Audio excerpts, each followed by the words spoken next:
Doctor గారు కూర్చో కూర్చో. ఏంటయ్యా, ఏంటి నీ ప్రాబ్లం ఏంటి?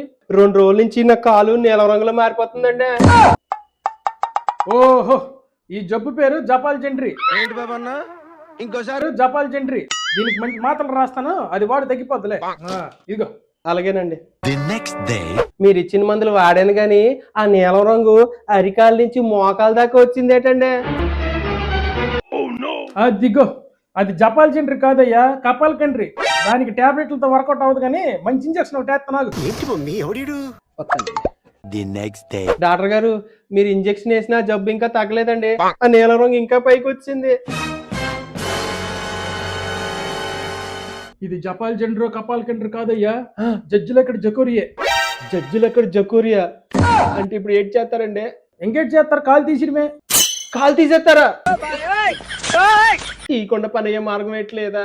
ఎందుకు లేదు, అది కాలు నుంచి తొడలకి, తొడల నుంచి అక్కడికి పాగుతుంది. అప్పుడు మొత్తం అది కూడా తీసేయాల్సి వస్తుంది. వద్దులేండి, కాలే తీసేయండి. The next day. మళ్ళీ వచ్చావేట్రా బాబు?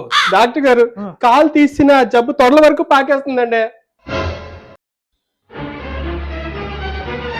ఏంటండి డాక్టర్ గారు అలా కంగారు పడుతున్నారు? అది జపాల్ జెండ్రో కపాల్ కంట్రో కాదయ్యా, మరి నీ లుంగీ రంగు వదిలేస్తుంది.